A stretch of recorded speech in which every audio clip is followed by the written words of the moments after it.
Oi, pessoal, nossas boas-vindas para vocês que estão assistindo esse webinário.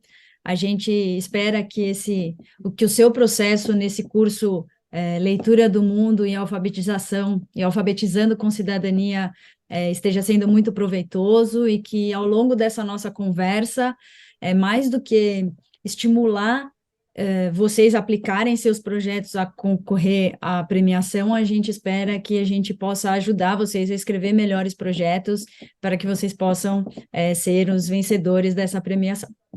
Eu sou a Débora Pontalti, sou bióloga, sou educadora ambiental aqui na Prefeitura de São Paulo, e comigo hoje está aqui a Lia Salomão. Lia, se apresenta para quem está assistindo a gente, e aí já aproveita e conta para o pessoal o que eles podem esperar desse vídeo. Bom, gente, bem-vindas, bem-vindos. Então, eu sou a Lia, eu sou geógrafa de formação, trabalho com educação e trabalho com a Débora há 15 anos fazendo facilitação e mediação de processos formativos com grupos. O nosso foco é e sempre foi pensar projetos que transformam, projetos que possam melhorar a realidade dos alunos, das escolas, dos estudantes, mas também dos territórios onde essas crianças e adolescentes estão inseridos. Então, quando a gente fala sobre transformação, a gente fala tanto dessa perspectiva de dentro para fora da escola, mas também pensando de fora para dentro da escola. A gente está juntas aí percorrendo essa trajetória já faz uns 15 anos, e nesses 15 anos a gente está muito acostumada a fazer esses processos formativos de forma participativa.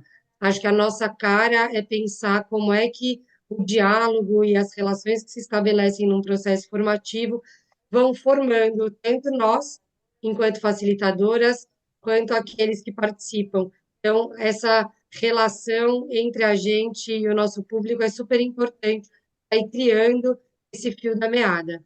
Aqui a gente está sem vocês nesse momento, mas a gente espera que o acúmulo e a conversa com educadores e professores ao longo desses anos possa ajudar essa conversa a ser o mais participativa possível. Então, a gente vai tentar aqui, nesse bate-bola entre nós duas, trazer a realidade da escola, trazer esse dia a dia, que é um dia a dia que transforma.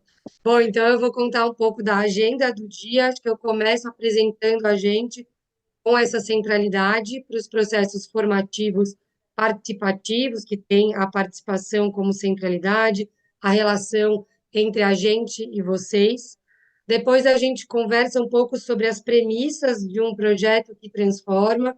Essas premissas a gente tirou desse percurso formativo que vocês estão vivenciando no Caminhos para a Cidadania desse ano. São premissas que dialogam com a educação integral e a educação ambiental, que são o nosso fio condutor de trabalho.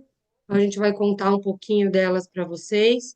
Depois a gente apresenta um instrumento de planejamento de projeto para esse chão da escola, para esse dia a dia escolar. Esse instrumento vai ficar disponível para vocês. Ele é um canvas de aprendizagem para o projeto e ele vai estar disponível para vocês poderem mexer, brincar e estruturar um projeto a partir dessa nossa conversa. A gente espera que ele seja bem útil para isso. E aí a gente vai fechar esse encontro de hoje conversando como é que é a estruturação do projeto para a premiação do Caminhos para a Cidadania desse ano. Boa. Acho que antes da gente entrar especificamente nessa fala sobre os projetos que transformam, eu sempre acho legal a gente relembrar, reforçar, não sei, que aprender é uma decisão do sujeito, né? É algo que acontece de dentro para fora, que modifica o indivíduo, né? Que modifica as ações, que modifica as atitudes, que pode transformar os valores desse indivíduo e que por isso é tão fundamental que nós, educadores, que a gente pense projetos que valorizem, que coloquem o estudante como protagonista do processo, né, Lia? Quando eu estava apresentando a gente, falando dos processos participativos, tem muito a ver com isso. A gente só aprende aquilo que a gente se relaciona com. Então, aquilo que eu me interesso, aquilo com que eu me relaciono e que faz sentido para mim. Então, quando a gente pensa a participação nessa centralidade, ela é também fundamental para os processos de aprendizagem. Aquilo com que eu me relaciono, que faz parte do meu dia a dia, com certeza é aquilo que vai ser mais importante e que vai fixar na minha história de aprendizagem. Então, sempre que a gente falar de aprendizagem, de processo participativo, é daí que a gente está partindo, de um sujeito que faz parte desse seu processo formativo e que, por isso, ele é central nos processos de aprendizagem. Acho que, então, feito esse preâmbulo nosso, nós vamos começar a apresentar as 4 premissas, né, que, como a Lia disse, que vão guiar, que vão nos ajudar na escrita de projetos que sejam capazes de transformar a realidade, escolar, do entorno da escola, o contexto onde é a escola e os nossos estudantes, né, a gente está inserido. Opa, não virou. Virou? A primeira dessas premissas é justamente levar em consideração no nosso fazer pedagógico o contexto de vida da comunidade escolar, né, dos alunos, dos pais, e, e eu me perguntar se a ideia de projeto que eu tenho, se ela está dialogando diretamente com esse contexto, né, Lia? Acho que essa relação, cada um de nós nos perguntarmos, a hora que a gente está pensando o projeto, se esse meu projeto, se essa ideia que eu tenho na cabeça, se ela está diretamente dialogando com o contexto, é um ponto de vista, uma premissa importante para a gente começar, né? Aqui a gente começa pelo próprio território, aquele chão que eu estou pisando. Quando as pessoas perguntam o que que é exatamente o contexto, a gente começa por esse chão, por esse dia a dia. Aonde essas crianças moram? Como é esse entorno da escola? O que está acontecendo hoje nesse entorno? Quais são os desafios que atravessam a vida dessas crianças e adolescentes que a gente está se relacionando enquanto estudantes? E aquilo que acontece no dia a dia deles é o que vai mover esse fazer pedagógico. É com isso que a gente vai se relacionar para escrever um projeto na escola. A gente poderia estar falando, fazendo um projeto, a gente vai falar um pouco sobre um tema logo mais, que é a horta. A horta pode acontecer em qualquer lugar do mundo, mas quando eu penso no contexto de vida, eu estou falando de uma horta ou de um projeto nesse contexto, nesse território, nesse bairro, com esses atravessamentos, com essas vulnerabilidades e dificuldades dessas crianças e adolescentes. Então, é pôr o pé no chão o máximo possível. Essa é a nossa primeira premissa. Elia, quando a gente pensa numa sala de aula com, sei lá, 20, 30 estudantes, existe muita diversidade ali, né? Cada ser humano é um universo. Cada um ali dentro tem as suas especificidades, os seus desafios, as suas potencialidades. Qual é a importância da gente ter aí na nossa segunda premissa a atenção, né, uma premissa que nos provoque a pensar projetos que utilizem linguagens, estratégias metodológicas que sejam diversas, né, para que esse projeto permita que eu possa incluir as várias formas de aprender. Bom, acho que disso a gente está falando que cada um aprende de um jeito. Eu aprendo falando, por exemplo, como eu sou uma falante nata, se eu não falo, se eu não explico aquilo que eu estou pensando para alguém, se eu não falo alto, se eu não converso sobre o que eu estou aprendendo, eu não estou aprendendo. Então, eu acho que, pensando nisso, cada um aprende de um jeito. Tem gente que aprende ouvindo, tem gente que aprende falando, tem gente que aprende escrevendo, tem muita gente que aprende se mexendo, tem gente que aprende com aquilo que faz com que o corpo se mexa, com os cheiros, com os sentidos. Então, daí a gente já vai abrindo uma série de possibilidades daquilo que eu preciso ter no meu projeto enquanto linguagem. Esses diferentes caminhos para que esses diferentes sujeitos possam transitar pelo meu projeto, transitar pelas ações que eu vou realizar e ir, de fato, apreendendo alguma coisa com elas. E com relação a isso, a gente também está olhando para a inclusão das deficiências, por exemplo, na escola, ou das trajetórias que tiverem naquela escola. Dependendo da deficiência que eu carrego, da trajetória que eu carrego, da vivência que eu tenho em casa, isso também vai moldar a minha forma de aprender. Então, quando eu tenho um projeto que traz diferentes linguagens, diferentes estratégias para esse jeito de aprender, com mais gente eu estou falando, com mais estudantes e com mais sujeitos eu estou dialogando. E essa ampliação, essa amplitude do diálogo e da possibilidade de ter tantos sujeitos para conversar também vai enriquecer muito qualquer projeto, plano de aula que a gente estiver implementando na escola. E eu, quando você estava falando, eu fiquei imaginando que se eu ofereço aos meus estudantes, né, essa diversidade de linguagens, e eu ofereço aos meus estudantes um aprendizado contextualizado, né, baseado no território, que tenha conexão com o dia a dia da vida desses estudantes, a gente chega na nossa terceira premissa, que é relacionar essas coisas que a gente está aprendendo com a vida real. E aí eu abro a possibilidade de que tudo no território se torne um espaço de aprendizagem, né? A gente, quando fala dessas premissas, a gente tem aqui duas centralidades.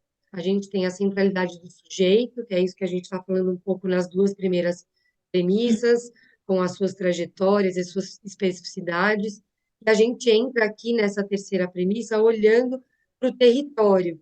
Então, o território, que já estava importante para dizer aonde eu estou pisando para fazer esse projeto, aqui ele se torna não só aquilo que eu piso, o chão que eu piso e o dia a dia que eu carrego, mas ele se torna também uma infinidade de possibilidades e de oportunidades. E aqui a gente está falando de aprender no território, então projetos que vão ao encontro desse território, saem da escola e vão ao território, ver as inúmeras possibilidades que ele tem de gerar aprendizados, mas também aprender com o território, aprender junto com o território e deixar nesse território esse aprendizado, ou seja, poder mexer com ele, poder transformar esse território também num espaço de convivência melhor para esses estudantes, para essas famílias. Então, o território tem essa centralidade porque eu posso aprender nele e com ele. E isso parece simples, mas abre uma série de possibilidades para os meus projetos. Eu acho que a cereja do bolo desse percurso que esse curso está proporcionando é conectar essa vida real com a promoção da leitura, né? Porque com a ampliação dos saberes, a relação desses estudantes com as coisas que influenciam a sua vida pode ser outra, né? À medida que eu reconheço e valorizo essas relações, a gente pode trazer não só o protagonismo, fortalecer o protagonismo dos estudantes no processo educativo, mas a gente também consegue viabilizar maior autonomia para que eles atuem no contexto que eles estão inseridos, né? Então, possibilitar essa ampliação dos espaços de leitura também é fundamental, né? A nossa quarta premissa. A nossa quarta premissa, acho que ela é uma grande oportunidade.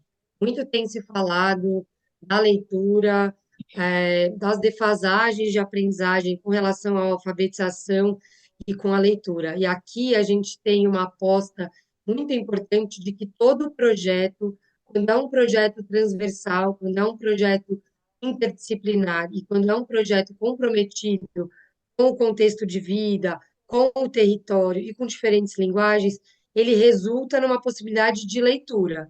Uma leitura em português, mas também uma leitura de mundo, uma leitura que gere interesse, uma leitura que não é a escola que quer que o aluno aprenda a ler, mas é um aluno, é um estudante que se sente instigado pela leitura. Então, a leitura aqui ela é cereja do bolo porque ela é aquilo que instiga. Eu tenho vontade de ler, porque eu tenho vontade de ler o meu mundo, eu tenho vontade de produzir impactos sobre esse mundo e sobre a realidade.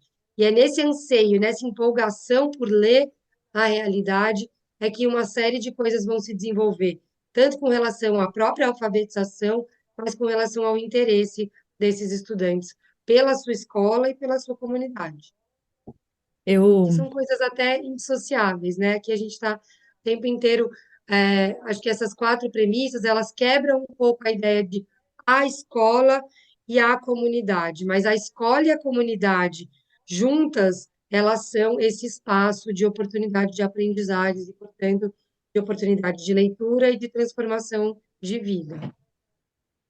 É, eu não sou tanto do mundo do universo escolar, né? Sou mais do universo da educação ambiental. E aí, quando essas premissas vão sendo postas, né? Você vem trazendo todo esse embasamento por trás dessas premissas e essas oportunidades. A princípio, assim, eu penso que o desafio para nós educadores ele parece muito grande, né? E aí isso pode muitas vezes assustar, isso pode afastar alguns de nós a pensarmos metodologias que sejam ativas, né? Que para a gente trabalhar com os nossos estudantes, essas metodologias que coloquem eles em como protagonistas. Eu fico pensando que isso, por exemplo, num primeiro momento me, me paralisa, né? E aí, pensando nisso, a gente veio aqui tentar ajudar nesse processo, né? Acho que se eu conseguir sair da paralisia quando eu comecei a trabalhar nesse mundo, acho que a gente pode contribuir aí e ajudar outras pessoas também, né? Então, a gente veio aqui apresentar uma ferramenta para vocês, que a gente adaptou de um instrumento que muitas empresas utilizam para planejar processos, mas a gente modificou um pouquinho esse instrumento para que ele ajude a nós, educadores, a pensar quais perguntas, quais os passos que eles devem ser dados, né? Para que a gente consiga pensar e elaborar projetos que cumpram essas quatro premissas que a gente viu agora há pouco, né? Que então leve em conta o contexto dos estudantes, que valorize múltiplas linguagens e estratégias, que possibilite o estudante reconhecer a conexão do que ele está aprendendo com o território, com o mundo que ele vive e que promova, que amplie essas possibilidades de leitura, né? Então, acho que essa é a proposta que a gente vem aqui de apresentar esse instrumento. Esse aqui é um quadro que, como eu falei, o mundo dos negócios chama de Canvas, quadro de modelo de negócios. Ele foi criado, desenhado por gerentes de projetos, para que esses gerentes pudessem esboçar modelos do que eles estavam pensando, né, das atividades que eles têm que desenvolver com as equipes. É um quadro super simples, composto por 9 blocos, que você pode pegar ele assim, bonitinho, como a gente já fez, espero que vocês também achem que ele está bonitinho, ou então vocês podem pegar uma folha sulfite, um guardanapo, enfim, qualquer coisa, numa reunião que você estiver no almoço com educadores, você pode esboçar esses 9 blocos e desenhar o quadro, né? Então, é uma ferramenta super simples que você pode levar para qualquer lugar. Na ideia original, a proposta é que você possa começar a preencher esse quadro por qualquer um dos 9 blocos, né? Então, por exemplo, eu posso pensar aqui, nesse primeiro aqui, e também ele não é lido da direita para a esquerda, mas eu posso, por exemplo, reconhecer uma rede de parceiros, uma rede de atores que eu tenho no meu território, que estão batendo a porta da escola, e pensar um projeto a partir desses atores. Então, a partir ou de uma demanda que chega na escola, ou a partir de uma rede que eu vejo no território, e eu quero me envolver nessa rede, eu vejo potencial para trabalhar com essa rede, vejo potencial que essa rede me ajude a desenvolver habilidades e competência dos meus alunos, né? E aí, então, eu olho para esse primeiro bloco aqui, e a partir desse primeiro bloco eu vou desenhar todos os outros. Ou, por exemplo, não, eu posso começar por esse outro aqui, que recursos precisamos, né? Então, eu posso ter uma série de recursos na minha escola, chegou uma doação, ou alguém, enfim, trouxe alguma coisa lá, a escola ganhou um conjunto de bicicletas, não faço ideia. A escola ganhou um recurso, ou chegou um recurso até a escola, e aí, bom, a partir desse recurso, eu vou pensar os outros 8 blocos e vou criar um projeto a partir desses recursos, né? E aí eu vou eu vou colocar uma intencionalidade educativa nesses recursos que chegaram à escola. Ou Acho ainda, que é muito comum também, Dedé, começar pelas atividades. Então, muitas vezes o professor ele já pensou uma atividade, então ele montou dentro do seu plano de aula. Então a gente sabe que no dia a dia do professor tem essa estrutura de planejamento que é por aula, que é uma coisa que precisa ser feita com antecedência para apreciação da coordenação pedagógica ou da dupla gestora. Então o professor já fez o desenvolvimento de uma atividade, ele já vai desenvolver uma atividade com os seus alunos, com a sua sala de aula. Quando eu penso em como é que eu vou dar atividade para que isso se torne um projeto, essa pode ser uma ferramenta interessante também. Então, eu já tenho a atividade que eu vou desenvolver dentro da minha aula, eu quero entender, eu quero testar se essa atividade ela não poderia ser ampliada para um projeto na escola como um todo. Então, muitas vezes eu parto dessa coluna aqui das atividades formativas que iremos desenvolver. Então, eu já tenho algumas atividades formativas, e aí, a partir dela, que era pontual, que era dentro da minha sala de aula, eu posso expandir para entender se ela é uma boa de virar um projeto transversal na escola. Acho que esse pode ser um caminho também bem comum.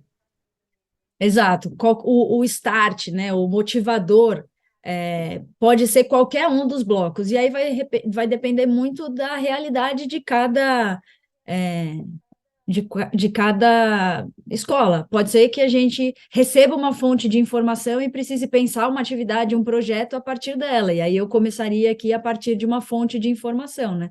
O que importa é ter em mente de que qualquer um desses blocos pode ser o disparador do projeto. Ou então, ainda, a gente poderia começar pelos dois mais potentes, digamos assim, que são o público da ação do projeto que eu quero desenvolver, ou então quais são as habilidades e as competências que eu quero desenvolver com os meus estudantes, né? O que precisa, acho que, ficar reforçando aqui é que, independente de onde eu comece, se eu vou começar por qualquer um desses outros 7 blocos, o coração do projeto, né, é pensar que ele precisa estar focado e eu preciso ter muita atenção para pensar nesses dois blocos aqui, né, do público e das habilidades. Eu preciso ter muito claro as habilidades e as competências que eu quero ou que eu posso promover com esse meu projeto, com essa minha ação, porque é evidente que todos nós aqui, né, somos educadoras e a gente tem uma intencionalidade educativa nesse nosso trabalho do dia a dia, né? A gente nunca está fazendo uma atividade pela atividade, né? E o outro ponto-chave é para quem que a gente está dedicando, para quem que a gente está pensando o nosso projeto. E aí é fundamental lembrar que não existe projeto, não existe ação se não tiver um público. Então, conhecer muito bem o público para quem a gente está gerando valor, gerando um benefício, resolvendo um desafio, resolvendo um problema, é fundamental para que esse projeto ele tenha força para continuar, né? Desculpa, Dedé, você viu que eu fui sem querer, apresentei aqui, quase estraguei, dei spoiler do próximo slide. Mas então, agora que a gente, para dar spoiler, para parar com os spoilers, vamos olhar como que a gente está propondo aplicar essa ferramenta. Para isso, a gente vai usar um exemplo fictício, digamos assim, mas muito real nas escolas. A maior parte das escolas que a gente trabalhou ali, eu falo aí, nesses anos todos que a gente está trabalhando juntas, a maioria das escolas que a gente já trabalhou teve, gostaria de ter ou tem uma horta. E muitas vezes a horta ela é motivo do grande xodó da escola, ou muitas vezes das maiores dores de cabeça que os educadores, né, enfim, toda a comunidade escolar ali da escola tem. E é por isso que a gente vai pensar como que um projeto de horta pode ser uma ferramenta que ajude no processo educativo e como que essa ferramenta que a gente está propondo aqui, esse instrumento que a gente está propondo aqui, pode fazer com que a minha horta seja mais do que uma horta. Bora lá?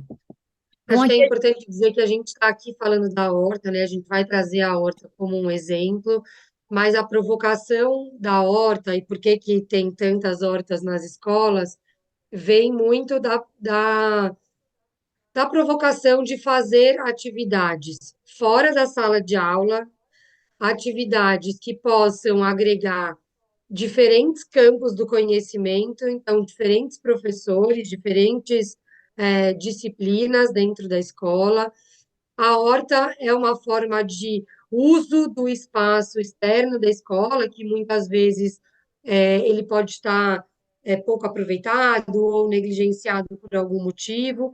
A escola acaba escolhendo fazer horta muitas vezes porque a gente sabe hoje que os alunos estão precisando de espaços abertos, de contato com a natureza, de a possibilidade de explorar lugares mais maiores ou mais abertos, né? Então, a horta acaba sendo uma resposta para essas provocações. Quero sair da sala de aula, quero fazer projetos conjuntos, quero fazer projetos em lugares mais abertos e quero aproveitar melhor o espaço da escola. Então, acaba se concluindo pela horta. Mas acho que aqui vocês podem olhar a partir de que resposta é essa que vocês dão quando essas provocações aparecem, né? Do fazer junto, do fazer lá fora, do sair um pouco com essas crianças e adolescentes da sala. Então, a gente traz aqui o exemplo da horta, mas é importante que a gente está lendo qual é a provocação que leva a gente a pensar num espaço de horta. Não à toa, acho que a gente está aqui numa dupla que trabalhou por muito tempo também na área ambiental, e a gente tem esse acúmulo de ajudar, de contribuir, de apoiar professores e escolas a fazerem hortas pedagógicas com esse sentido ampliado da possibilidade de transformação. Então, é por isso que a gente vai trazer esse exemplo. Boa. Então, aqui a gente trouxe um canvas, né, um quadro preenchido de uma forma bem simples, bem simples. E a Lia falou agora de toda essa intencionalidade que o educador tem, que move ele a é, implantar ou recuperar uma horta, ou se envolver com uma horta que tenha na escola. Mas eu te pergunto, Lia, você já viu algum? O educador ele vem imbuído de toda essa provocação que você traz, que você falou aí da importância de reconhecer a necessidade de ocupar outros espaços, de trazer maior autonomia, liberdade, autonomia dá para o corpo, de liberdade de movimentação. Mas apesar de ter tudo isso dentro do coração, você já viu algum educador, por exemplo, se fosse preencher o Canvas preencheria dessa forma, pensando que a horta, na hora de escrever o projeto, ele escreveria um projeto que fala que a horta é voltada aos estudantes e que tem o objetivo de valorizar a natureza. E aí, para isso, então, ele vai precisar de mudas e ferramentas, ele vai passar nas salas de aulas, convidando os alunos para o plantio, convidando os outros educadores na sala dos professores, e que os parceiros que esse educador tem é o parque da cidade, no caso aqui a CCR, que vai ajudar a gente, e o que a gente vai desenvolver é o plantio. E aí, com isso, a gente vai ter um resultado de reativar a horta da escola. Sim, acho que esse é um exemplo bem comum, né? A gente tentou trazer para cá esse diálogo que a gente não está podendo fazer com vocês hoje, porque a gente está num outro momento, mas a gente tentou trazer aquilo que é uma realidade do preenchimento básico de um projeto para fazer um plantio na escola. Então, muitas vezes eu tenho já o plantio como atividade, pontapé inicial, então eu quero fazer um plantio, eu identifico que eu tenho um espaço de horta na escola, ou um espaço que poderia ser uma horta, eu identifico que o plantio ele se relaciona com uma competência da BNCC, então ele está em diálogo com o currículo e com uma área transversal do conhecimento. Então, acho que a gente fez esse esforço de preencher aqui, sendo o mais fiéis com aquilo que mais aparece para a gente lidar quando vai pensar num projeto de horta. E quando a gente olha para o que está aqui, não tem nada errado, é assim mesmo que a gente começa. Acho que isso é super importante. A gente começar fazendo. Então, quando eu olho um quadro como esse, essas são as formas básicas de responder a essas provocações, ou seja, a responder esses campos aqui, essas perguntas que estão feitas. Então, sim, é para os alunos, sim, eu tenho uma atividade de plantio que já está pensada, eu vou passar nas salas porque eu preciso engajar mais gente, ou eu já tenho alguns recursos, ou eu sei aquilo que eu preciso pedir para a minha dupla gestora, para ela me ajudar a adquirir. Então, acho que esse é o jeito básico de começar a preencher esse quadro. Acho que, como a Débora falou, esse quadro ele é para ser mexido, eu começo desse jeito mais básico mesmo, para que as provocações que a gente passa possam ir gerando um aprofundamento dessa forma de preencher, para que a gente possa gerar projetos que transformam na escola. Então, sem ficar com medo do quadro, né? Começar com aquilo que é da nossa realidade, do nosso jeito de fazer na escola, e aí deixa que a gente traz aqui as provocações para pensar como é que a gente aprofunda um pouco o jeito de olhar para esse quadro. Acho que esse é o nosso objetivo juntos aqui. Uma das coisas, uma dica, digamos assim, legal, é vocês vão receber esse material do quadro, né? O quadro em branco, em PDF, e na apresentação fica com vocês também. Mas a gente recomendaria que vocês imprimissem ele numa A3 ou até desenha, porque como eu falei lá no começo, né? Ele é bem simples de desenhar, pode desenhar na lousa, no quadro da sala de aula e experimentando essas perguntas, essas provocações com os alunos, ou desenha lá num quadro na sala de professores e vai conversando essas provocações com os outros educadores, com a dupla gestora, para que a gente possa descobrir como que esse quadro pode ajudar a gente a ampliar e a aprofundar o olhar sobre a horta escolar que a gente quer implantar, ou que a gente já tem na escola e como que a gente pode fortalecer ela enquanto um instrumento de educação, né? Então, quais são as perguntas-chave que cada um desses blocos eles podem ajudar a gente a pensar? Bom, aqui a gente traz várias provocações a cada bloco e você quer começar, Lia? A gente Quero, posso começar. Acho que a gente podia começar, sugiro que a gente comece da atividade.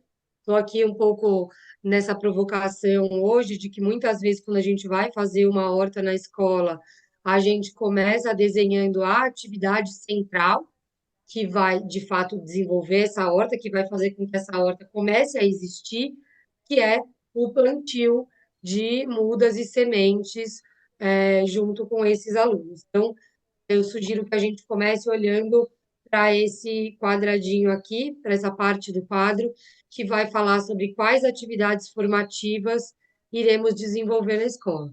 Então, você vê que no quadro anterior a gente estava falando do plantio, né? Então, como centralidade de atividade. Aí a gente vai trazer, dentro desse quadro aqui, algumas perguntas, algumas inquietações que vão provocar vocês a ampliar essa visão sobre o plantio, ampliar essa visão sobre a atividade.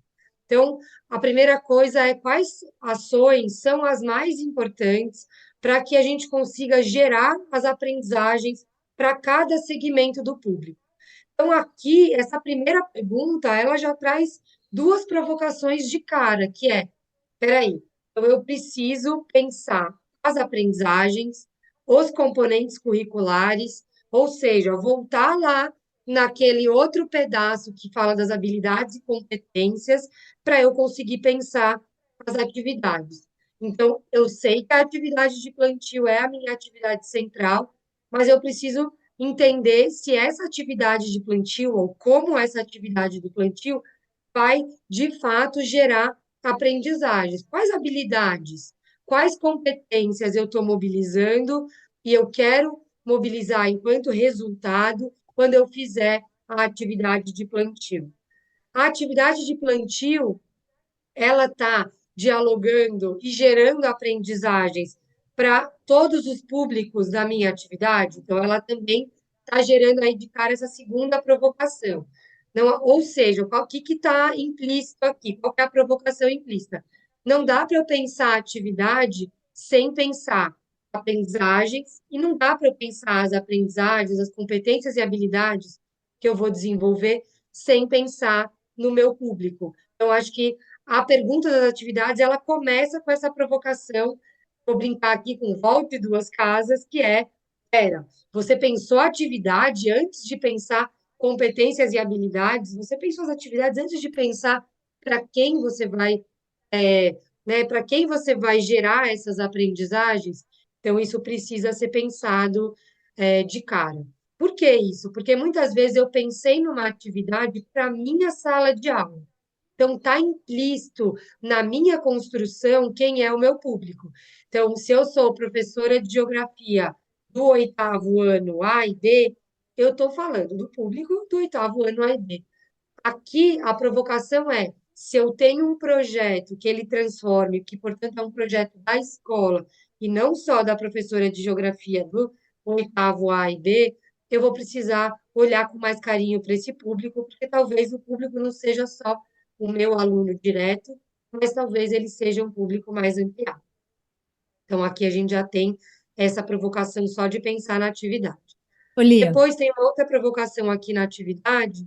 Fala, Dizé. não, eu só ia reforçar que à medida que esses insights vão surgindo, se a gente está com isso impresso numa folha, pode até ser uma A4, uma folha de sulfite normal, mas é interessante a gente trabalhar com post-its ou com tarjetas, né, com papéis coloridos, e à medida que eu vou tendo insights, tendo ideia de como responder cada uma dessas provocações que você foi fazendo, que a gente vai escrevendo isso em papeizinhos e colocando com taxinha, enfim, o material de papelaria aí na escola é normalmente amplo, que cada um pegue esse material e vá completando, e não que escreva diretamente no quadro, porque a ideia é que a gente possa tirar e modificar esses elementos à medida que a gente vai fortalecendo e vai entendendo melhor qual é esse projeto que a gente vai desenhando, né? Legal, acho que a provocação aqui é essa, né? Poder ir mexendo nesse quadro. Então, eu resolvi começar por um lugar aqui, por um espaço, pelas atividades, mas isso já vai gerando esses insumos para o que eu vou construir depois nos outros pedaços do quadro. Isso. Gente, talvez passe a minha gata aqui, porque eu tentei muito que ela ficasse na dela, mas ela é um gato. Como vocês sabem, os gatos eles fazem aquilo que eles querem. E agora ela está comendo um papel aqui do lado. Maravilhoso. Bom, então a outra provocação aqui dessa parte sobre as atividades é pensar em atividades voltadas para dentro e para fora do ambiente escolar. Quando a gente pensa um projeto transversal que se relaciona com aquelas premissas, com o contexto, com o território, que vai gerar transformação social, que vai gerar aprendizagem a partir dos diferentes sujeitos, eu estou falando de atividades que se relacionam com o mundo. Aqui a gente está fazendo um recorte de pensar a horta, de pensar o plantio. Para eu pensar essa horta, para eu pensar esse plantio, eu estou me relacionando com o meio ambiente, com a natureza, com uma concepção de natureza, com a questão da alimentação, com a questão do equilíbrio, com a questão de outros agentes que estão eventualmente fora da escola. Será que não seria legal pensar atividades que visitem outras hortas, que conheçam outras possibilidades de horta e de plantio? Então, quando eu pensei na minha atividade lá inicialmente, que era um plantio, esse plantio vai ser de que tipo de horta? Eu vou querer comer essas coisas que vão estar plantadas e que a gente vai colher depois? Está previsto a colheita também é uma atividade pós-plantio. Quais são as atividades pré-plantio? Seria legal conhecer, então, esses outros espaços de horta, essas outras possibilidades, antes de eu tomar a decisão do que exatamente eu vou plantar, garantindo que seja uma decisão tomada com outras pessoas desse público, né, que mobilizem outros públicos. O pensar junto também é sempre muito mobilizador do público, e podem ser etapas de atividades bastante importantes. E aí eu já vou para esse terceiro ponto, que é a rotina para entregar o esperado. O que a gente está chamando de rotina aqui? Esse cronograma. Então, para fazer um plantio na escola, o que precisa vir antes? Eu preciso descobrir como é o solo dessa escola, desse espaço onde eu vou querer plantar, Mas que solo é esse que dá que tipo de planta? Que lugar é esse que está a horta? Tem sombra, tem sol, é úmido? Então, eu preciso fazer uma série de estudos prévios ao plantio, assim como eu preciso fazer uma série de atividades de mobilização que já me remetem a essa outra parte do quadro, que vai falar também de mobilização, para que tenha mais gente plantando comigo. Não vai dar para eu plantar eu e os meus alunos, por exemplo, se eu estiver falando de educação infantil, talvez eu vá precisar de outros agentes, outros atores para realizar esse plantio. Como é que eu vou mobilizá-los? Isso também vai precisar entrar nessa etapa das atividades. Então, aqui, quanto mais destrinchado tiver em relação às atividades, então, daquilo que eu pensei inicialmente que era o plantio, o que que vem antes? O que vem depois? O E o que plantio vem vai durante. acontecer num único dia? São vários dias, então criar um cronograma detalhado dessas ações vai ser super importante. E acho que aqui a gente já vai vendo um elemento que vai aparecer no geral do quadro, que é esse preenchimento coletivo, né? Então, quando a Débora falou, o que que eu preciso trazer para o meu espaço de GEIF, com a minha coordenadora pedagógica, com a dupla gestora, com os demais professores, quanto mais gente tiver envolvida no preenchimento desse quadro, né, nessa brincadeira que a gente está chamando, que é olhar para esse quadro, mais completo ele vai ficar em termos de atividade, de um cronograma bem destrinchado, que vai me ajudar a pensar depois os outros espaços do quadro. Aquilo que a gente pensa sozinho tem sempre um olhar só. Então, como é que talvez eu tenha começado a pensar sozinha, eu faço o primeiro preenchimento sozinha, mas depois eu levo isso para um espaço coletivo. Então, o quadro, ele também tem essa provocação da participação, do fazer junto, do fazer coletivo, porque eu estou pensando que também o resultado dessa ação, desse projeto, ele é um resultado para o coletivo da escola e do território onde a escola está inserida. Bom, então a gente pode passar agora para um outro pedaço, né? Acho que as atividades, elas remetem muito às ações de mobilização que precisam ser feitas. Muitas vezes, quando eu estou preenchendo aqui as atividades formativas, isso vai acabar surgindo já algumas ações de mobilização. Então, eu fiz ali um grande cronograma, e aí aqui eu começo a separar o que que é a ação formativa do campo formativo, que resulta em aprendizagens, que resulta em habilidades e competências que se relacionam com o currículo, e eu tenho um outro campo de ações, ou seja, de verbos do fazer, que também fazem parte desse quadro e que vão ser levadas aqui para esse outro pedaço, que são as ações de mobilização. Quando a gente estava fazendo o primeiro preenchimento, a gente propôs que tivesse ali passar na sala de aula, convidando alunos para o plantio, passar na sala dos professores, levar essa proposta lá para a sala dos professores, para trazer outros professores para dentro desse projeto. Então, isso já são ações que estavam na nossa cabeça. Aí a gente pensou aqui que tem uma ação prévia também de mobilização, que é ouvir os estudantes sobre o que eles querem implantar. Ouvir esses estudantes, essa comunidade escolar, sobre qual é o acúmulo que essa comunidade já tem sobre outra. A gente sabe que muitas vezes a gente está falando com comunidades e famílias que têm na sua história, que têm na sua trajetória, que têm na sua ancestralidade a horta, o plantio, os alimentos, a produção de alimento num espaço da casa, do sítio. A gente sabe que muitas vezes a gente está num espaço de uma escola rural, onde eu tenho esse espaço de produção de alimentos como o dia a dia desses estudantes. Então, uma ação de mobilização precisa ser escutar qual é o acúmulo que essa comunidade escolar já tem sobre horta. Às vezes eu, Lia, professora de geografia, pensei na horta para desenvolver, dentro do meu conteúdo necessário ali para o desenvolvimento de habilidades e competências, falar sobre solo. Então, para a minha disciplina, é importante falar de solo. E aí eu vou fazer uma horta que tenha como foco o solo. Mas às vezes, ao ouvir os estudantes, eu preciso complementar esse projeto que deixa de ser uma atividade pontual e se torna um projeto, porque ele não vai resolver só o problema da geografia que quer falar de solo, mas ele vai dialogar com a produção de alimento e com esse acúmulo que os alunos, as famílias e os professores e essa comunidade escolar já têm. Muitas vezes a gente tem dentro do espaço escolar equipes de manutenção e limpeza, e que muitas vezes essa equipe de manutenção é a equipe que vai estar super próxima dessa horta. É ela que vai fazer a rega dessa horta em algum momento, quando os alunos estiverem de férias, por exemplo, quando os professores estiverem de recesso.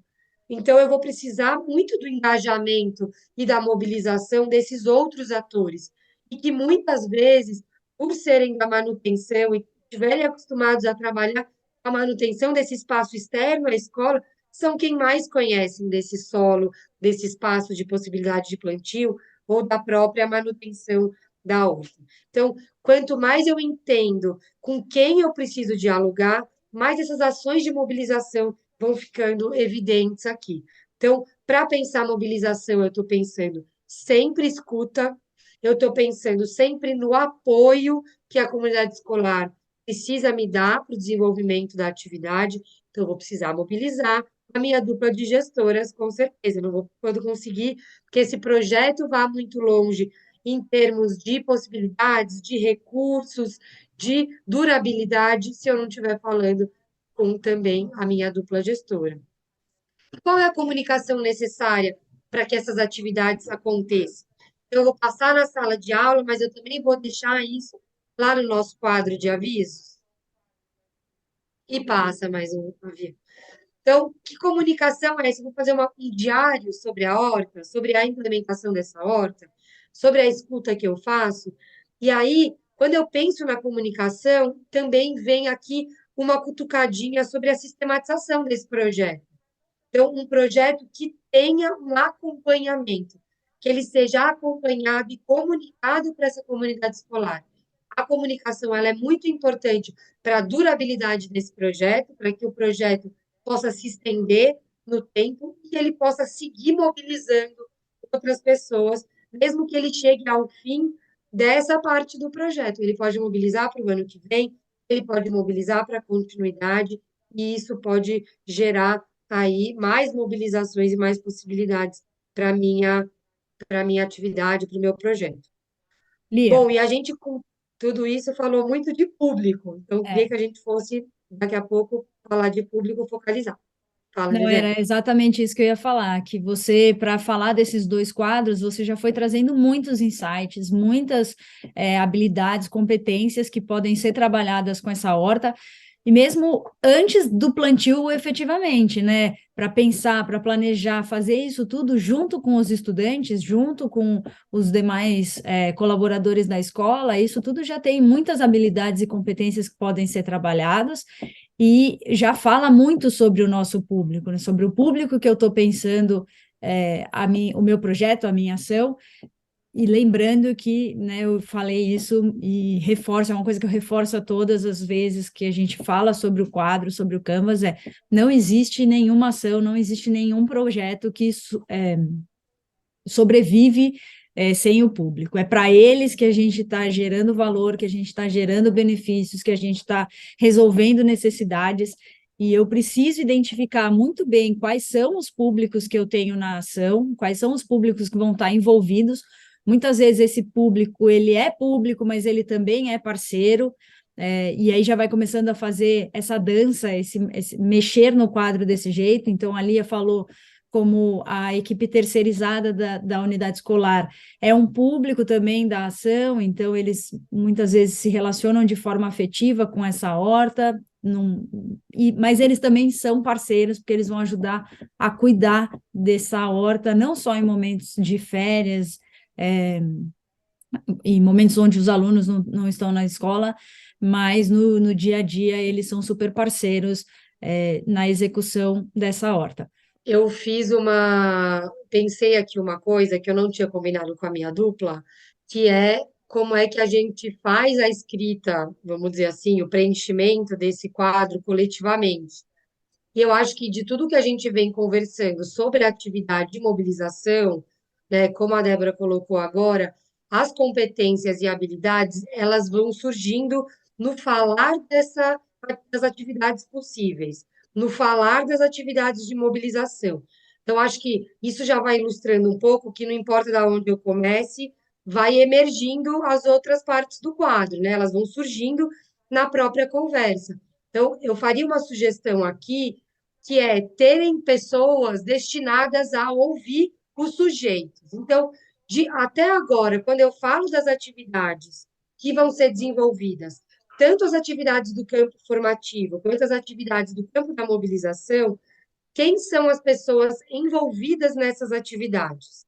Quando eu consigo ir olhando já no decorrer dessa descrição sobre as atividades, quem são essas pessoas envolvidas, isso vai me dar uma noção muito completa e interessante sobre público e parceiro, que acho que é isso que a Débora trouxe. Porque eu tinha lá inicialmente uma ideia de que o público eram meus alunos.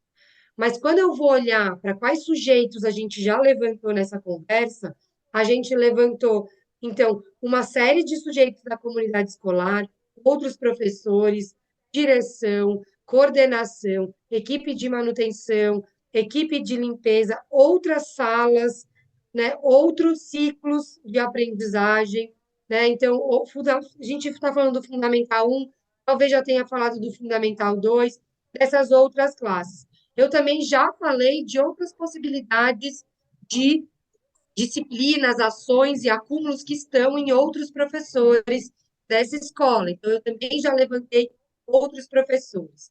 Desses sujeitos todos que a gente levantou ao falar das atividades formativas e de mobilização.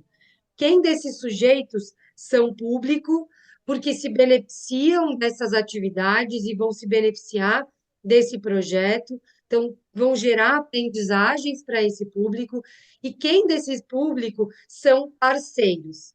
E a gente vai perceber que muitas vezes o público, ele é público de algumas atividades para realizar algumas atividades e parceiro para realizar outras. Então eu tenho a sala de aula do oitavo A vai se beneficiar na explanação sobre os solos dessa, né, sobre que terra é essa, como é que eu vou fazer essa adubação, esse beneficiamento desse solo, e eles vão se beneficiar nesse momento, mas eles também serão os agentes e os parceiros que vão mobilizar a comunidade escolar, que vão fazer uma pesquisa com os pais e famílias sobre o que eles já sabem de horta, que vão conversar para apresentar esse projeto para a dupla gestora, e dupla gestora que resiste a um projeto apresentado por alunos.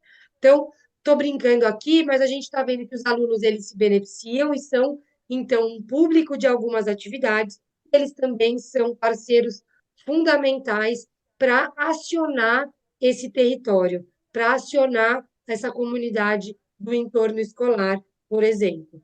Então, a equipe de manutenção, ela é público, porque eu vou envolver ela em momentos de aprendizagem sobre a horta, sobre a produção de alimentos. Quando vier um palestrante lá do parque da cidade contar para mim sobre essa produção de alimentos, essa equipe de manutenção ela pode estar junto enquanto público, e depois ela vai ser fundamental para manter, para a durabilidade e para o cuidado dessa horta, e ela vai se tornar parceira então, de uma outra atividade.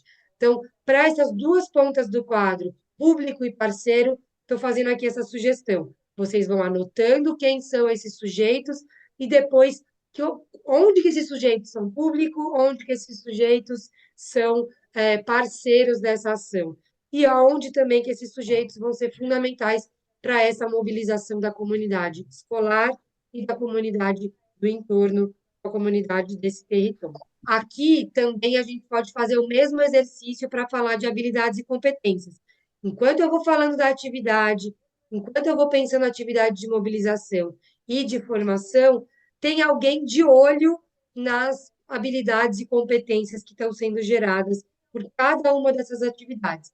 Então, em vez de fazer uma competência geral, como a valorização da natureza, para cada atividade, qual competência eu estou gerando. Para cada atividade, qual é a habilidade que eu estou mobilizando para que a atividade aconteça e que vai gerar um resultado e o desenvolvimento de um conjunto de habilidades. Então, aqui tem uma outra sugestão. Eu vou colocar uma série de atividades de um lado, uma série de atividades de mobilização do outro. E aí, cada atividade, o que mobiliza em termos de competências e habilidades. E aqui a gente está olhando para um pilar importante da premiação e fundamental da escola, que é a Base Nacional Comum Curricular, que ajuda muito a gente a ter projetos transversais na escola. Ali é uma hora que você estava falando sobre levantar essa listinha de públicos e parceiros, vai chegar um momento que a gente vai perceber que a gente tem muita gente envolvida no nosso projeto, né? Esse é o ideal, que a gente consiga perceber e enxergar o tamanho dessa nossa rede de relacionamentos. E vai chegar um momento que a gente percebe que as nossas ações são limitadas, porque, afinal, o mundo não para que a gente possa desenvolver o nosso projeto. Todas as outras obrigações no ambiente escolar, elas continuam existindo, e aí a gente vai ter que fazer escolhas. A gente vai ter que fazer escolhas de entender qual desse público, desse rol de pessoas e faixas de público que a gente foi identificando, quais são aquelas que eu vou atender nesse momento e quais são aquelas que vão ficar num projeto futuro, num desdobramento, porque também se a gente quiser abarcar tudo num primeiro momento, talvez venha uma frustração de que tudo ficou pela metade do caminho, né? Então é importante fazer esse rol, listar todas essas competências, habilidades, pessoas, redes de relacionamento, atividades mobilizadoras, e aí quando eu tenho esse mega pano de fundo, aí eu vou, então, fazer escolhas de quais são aquelas que eu vou atender neste momento e quais são aquelas que eu vou guardar para mais tarde. E até eu posso, então, agora que eu tenho esse planejamento, eu posso apresentar para essas pessoas que vão ficar para um segundo momento do meu projeto, mostrando que sim, eu não fui mobilizando todas essas pessoas e agora eu vou escantear, deixar de lado. Não, olha, tá aqui no meu planejamento que você vai entrar nessa fase, eu vou gerar um benefício, uma necessidade, encaminhar uma necessidade que a gente foi pactuando aqui neste segundo momento, nesta terceira etapa do projeto, porque assim a gente também não vai fazendo algo que é deseducativo, que é mobilizar pessoas, mobilizar redes e depois deixar essas pessoas a ver navios, né? Muito bom isso que você falou, Dedé, para eu pegar o gancho também para pensar a questão dos recursos. Acho que os recursos, eles também vão ajudar a gente a fazer essa priorização. Então, o que é possível fazer com os recursos que existem hoje na escola? E nunca esquecer que dentro da escola, um recurso fundamental é o projeto político-pedagógico. Então, a gente nunca põe o PPP como recurso. Muitas vezes ele é um documento engavetado, que ele não serve muito para o meu dia a dia. Mas se o PPP embasar e tiver base, for base para o desenvolvimento desse projeto, é mais fácil que ele mobilize outros segmentos da escola, outros professores da escola, porque a gente está falando de uma atividade que está pensada dentro do projeto político-pedagógico. Se ele não está no projeto político-pedagógico, se ele não dialoga ainda com o projeto político-pedagógico, a gente vai priorizar uma parte desse grande projeto, desse pano de fundo. Eu vou priorizar essa parte, mas isso pode ser um insumo super interessante para pensar o PPP do ano que vem. Um PPP que faz escuta, que envolve mais atores, que entende esses outros atores do território também como público. Então, acho que a primeira coisa aqui sobre recurso é que o recurso ajuda a gente a fazer priorização. Aquilo que não é priorizado, que não há recurso, precisa estar pensado para esse próximo momento do PPP, para esse próximo momento de estruturação e captação desses recursos na escola. Então, quanto mais completo for o quadro, mais ele vai dar essa noção de futuro do que a gente precisa, talvez não do que eu já tenho, mas do que eu preciso para que esse projeto seja plenamente desenvolvido. Então, olhar o recurso também com esse carinho da temporalidade do cronograma, o que eu tenho de recurso, e o que eu poderia mobilizar de recurso se eu tivesse o projeto político-pedagógico a meu favor. E aí, os ambientes de aprendizagem também são uma provocação de ampliação de possibilidades. Então, hoje, se eu tiver sozinha, professora de geografia do oitavo A, eu só tenho mesmo a minha sala de aula, com os recursos que estão dentro dela, e eu tenho, talvez, esse espaço destinado à horta. Mas depois de mobilizar tanta gente dessa comunidade, de dentro e de fora da escola, quantos ambientes de aprendizagem não pode surgir? Pode surgir o parque, pode surgir a casa da avó de um aluno que já tem uma horta, pode surgir a praça desse território, e pode surgir todos esses ambientes da escola. O ambiente do almoxarifado, o ambiente da manutenção, o ambiente do pátio, o ambiente onde eu posso ter uma composteira que vai trazer insumos para a minha horta. Quer dizer, quanto mais atores eu mobilizei, quanto mais eu garanti a escuta e a participação de diferentes agentes dessa comunidade escolar, mais eu amplio também as possibilidades de ambientes de aprendizagem na escola. Então, o quadro, a cozinha, a sala de aula, a própria garagem da escola ou o próprio ambiente do muro da escola pode ser fundamental para eu fazer uma mobilização e ele se torna, então, um novo ambiente de aprendizagem. Então, o quadro, quanto mais um lugar fica completo, ele vai completando e estimulando que os outros espaços também estejam ampliados, estejam esse olhar ampliado. E a mesma coisa vai acontecer com os resultados, então, que a gente espera. Às vezes, e aí é uma provocação até difícil, a horta não vai dar certo. Pode ser que a horta não dê certo, ou que ela dê certo por um período muito curto, ou ela se finde com o final do ano. Vem as férias, a horta acaba morrendo, ou ela não vinga, ou eu não fiz estudos o suficiente, eu não me formei o suficiente para que ela tenha uma continuidade, para que eu tenha parceiros que deem continuidade. Mas um grande resultado para essa comunidade escolar, disso que era antes um plantio, pode ser a articulação dessa comunidade escolar para projetos na escola. Então, um projeto deixa como resultado uma articulação para a escola, para mais projetos, para revitalização desse espaço escolar. Isso pode estimular a realização de uma revisão do projeto político-pedagógico de forma participativa e colaborativa. Então, uma ação que era um plantio vira um projeto de transformação e traz aí resultados perenes, mais efetivos e que mobilizam mais agentes da comunidade de dentro e de fora da escola. Então, o resultado ele pode ser também olhado nessas diversas etapas. Num primeiro momento é fazer uma horta, mas quantas possibilidades e resultados eu trouxe a partir de um planejamento de projetos como esse, tá? Então, acho que a gente chega aqui no resultado, quando a gente vai estruturando esse caminho, esse percurso que um projeto de transformação ele vai resultando, a gente está olhando também aquilo que a gente não tem em termos de formação e de informação. Então, para fazer todas essas atividades que a gente pensou, para mobilizar todas essas pessoas, o que que eu não sei? Então, eu acho que a gente tem uma mania na escola, muitas vezes, de fazer projetos só aquilo com que eu sei, aquilo que ali a professora de geografia já tem de acúmulo. Mas quando eu olho quanta gente eu mobilizei, quantas oportunidades educativas, quantas oportunidades de aprendizagem eu mobilizei, talvez eu também queira tocar em coisas que eu não sei, coisas que são os outros que sabem e que eu preciso acumular, então, e sistematizar uma série de informações e de referências para projetos como esse, porque isso também vai ser resultado desse processo e pode mobilizar uma série de possibilidades de formação continuada para a escola, para o agora e para um momento futuro, onde essa direção, por exemplo, esteja vendo quantas possibilidades formativas aparecem a partir de um projeto como esse.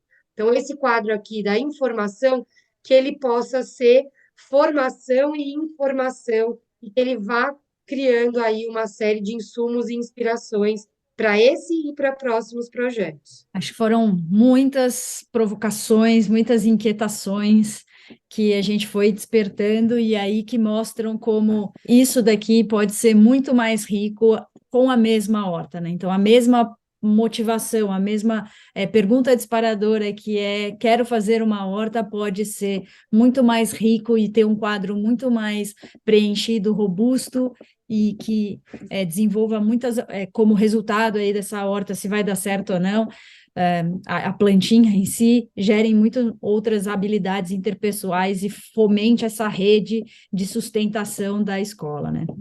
Eu acho que E claro que daria para ficar 3 horas falando sobre esse quadro, e a gente nunca tem todo o tempo que a gente gostaria, mas acho que o importante é que vocês comecem, né? Que comecem a mexer com essa ferramenta para entender se ela é útil, e a gente também fica disponível para conversar sobre a ferramenta, para conversar sobre as possibilidades que ela pode gerar. Acho que ficar falando sem vocês começarem também não tem a mesma graça. Então, comecem, brinquem, tragam isso para o dia a dia, que pode ser uma oportunidade de diálogo super interessante. é, e eu acho que é isso, mexida por todas essas inquietações e essas provocações que essas perguntas disparadoras elas nos trazem.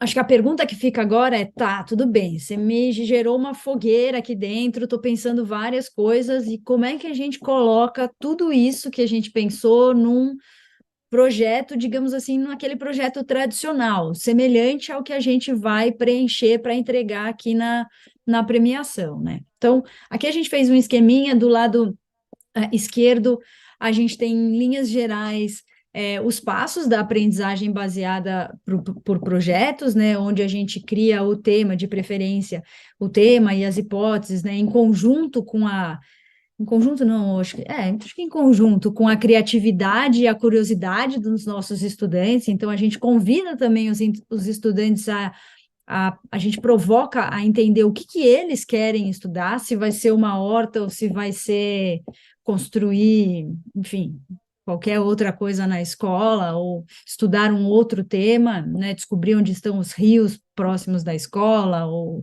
entender qual é o bioma que aquela escola está inserida, enfim, a gente provoca a criatividade e a curiosidade dos nossos estudantes. Isso a gente tem aí como ponto de partida do lado esquerdo, e do lado direito a gente tem os campos que vocês devem se ater, né, para preencher, para se inscrever no projeto, o projeto de vocês na premiação que a gente está aqui conversando desse curso, né? O projeto em si, ele já é necessário para a conclusão do curso, mas vocês podem escolher se vocês vão concorrer ao prêmio ou não. E aí eu diria, e tenho certeza que a Lia também diria isso, escolham concorrer ao prêmio. O ano passado a gente teve presente nas mentorias, né? A Lia falou aí, a gente se coloca à disposição, e a gente, o ano passado, esteve presente nas mentorias de quem venceu, e foi muito gratificante ver aquelas ideias ganhando forma, ganhando vida, e mais do que isso, se transformando em sorrisos e aprendizagens à medida que a gente ia recebendo as fotos das realizações de cada etapa desse projeto que aqueles ganhadores e ganhadoras foram pensando, né? Então, a gente reforça o convite. Tragam as ideias de vocês, que vocês já têm na cabeça para esse momento de aplicar o projeto para premiação. Coloquem no papel, apresentem as ideias, porque tem muita gente querendo ouvir essas ideias de vocês, e mais do que ouvir, investir nessas ideias. E aí, lá na documentação do concurso, está super explicadinho o que eles vão valorizar nos projetos, como que vai ocorrer as fases de classificação, o que está sendo pensado e pedido em cada uma dessas fases de pontuação, né? Acho que seria isso. Mas, enfim, voltando. Em linhas gerais, o que a gente precisa? A gente precisa de um título para a ação que vocês pensaram, né? Que vocês querem implantar. Sugestão deixa isso para o final. Quando vocês já tiverem feito toda a conversa, já tiverem montado o Canvas, o quadro, já tiver conversado com a diretora, com a coordenadora, com os professores, com os alunos, com os pais, com os cuidadores, ao final disso tudo, olha de novo para esse processo e vê qual é a ideia central. E aí deixa surgir um nome bem criativo para o seu projeto, para o projeto que você está querendo desenvolver na escola. Depois do título, a gente precisa do objetivo. Vocês precisam contar para a gente, contar qual é a intenção que vocês querem com esse projeto que vocês estão propondo. E depois de toda aquela reflexão que a gente fez com o Canvas, que vocês fizeram com o quadro no ambiente escolar de vocês, vai ficar fácil entender qual que é o objetivo que vocês querem atingir com o projeto e quem é o público do projeto, porque agora você transitou muito por essas áreas e você consegue ter claro qual é o objetivo e o público do seu projeto, né? Você sabe, você consegue identificar e falar para a gente quais são as mudanças que você quer ver no seu no ambiente escolar. Você também já sabe quais são as habilidades, quais são os conteúdos.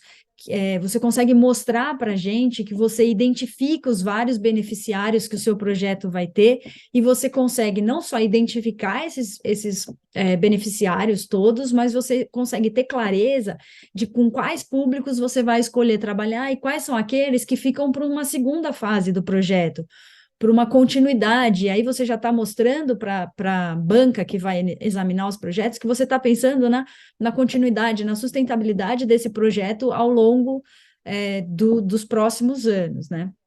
Depois você vai trazer para a gente a justificativa. Aqui você vai contar por que essa sua ideia é importante.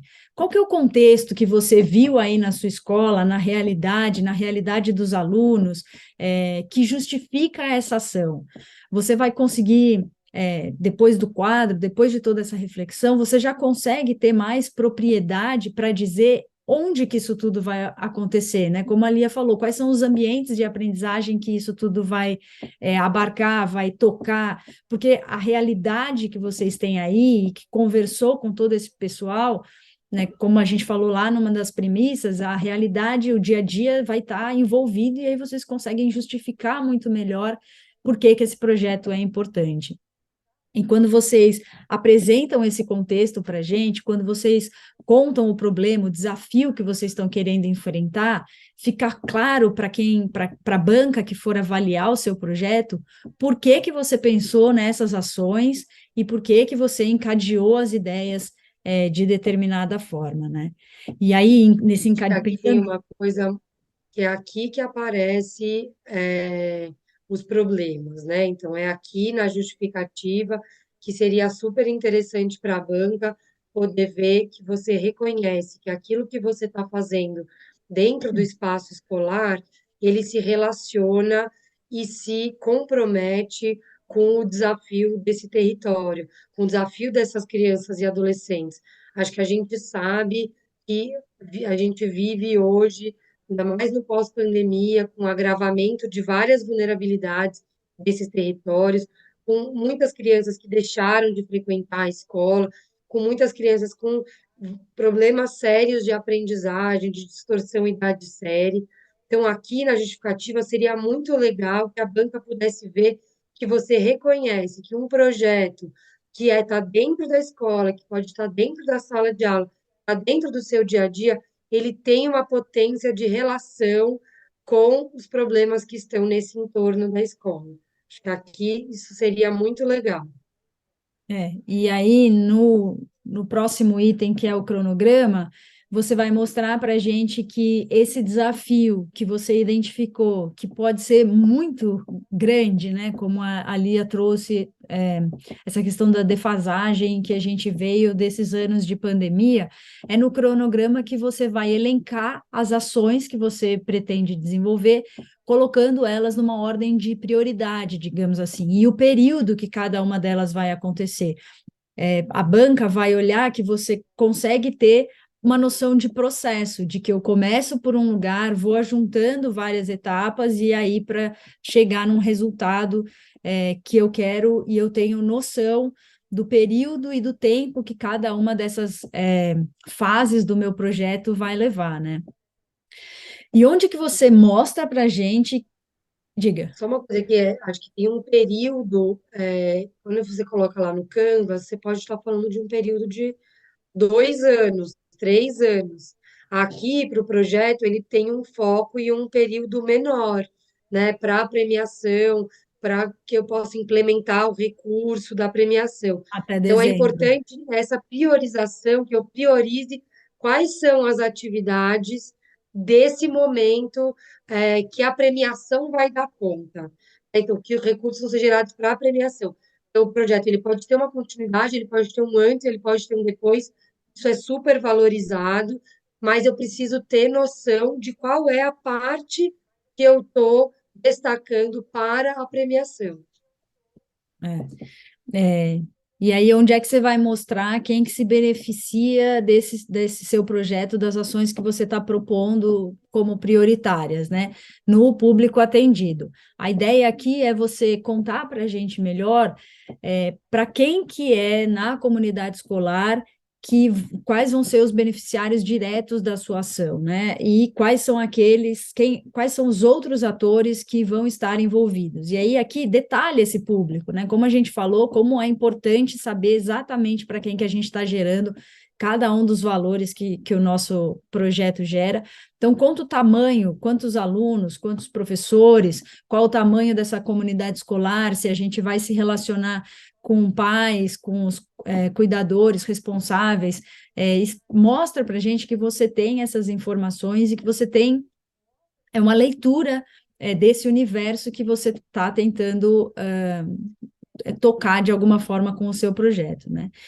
E aí, por fim, você vai contar para a gente quais são as suas expectativas a partir dessas atividades, né, que você está se propondo a desenvolver. Aqui no Resultados Esperados, você vai mostrar que você tem noção do todo, então você vai mostrar que você tem aquele quadro enorme que você desenvolveu e que você sabe, com essas ações, para esse público, com esse objetivo, onde é que o seu projeto quer chegar. Esqueci de alguma coisa, Lia? Ou não? Então, vamos para um resumo aí das informações importantes para vocês aplicarem os projetos, né? Então, o prazo de inscrição dos projetos ele está aberto desde o dia 10 desse mês agora e vai até 10 de julho.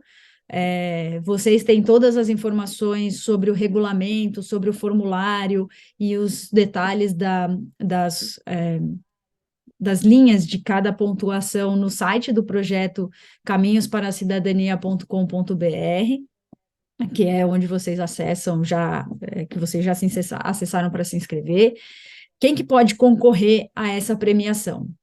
Professores de ensino fundamental 1 da rede pública, em áreas onde a CCR tem a unidade de negócio que aderiram a essa premiação, né? E esses professores, no caso vocês, precisam ter concluído o curso até o dia 10 de julho. E também tenha escrito o projeto e marcado lá que vocês estão optando por concorrer à premiação. Não adianta nada escrever o projeto, aplicar e não marcar que vocês querem concorrer à premiação, e aí a gente reforça aqui. O projeto vocês já vão ter que fazer, então marquem lá a opção de que vocês sim querem concorrer à premiação.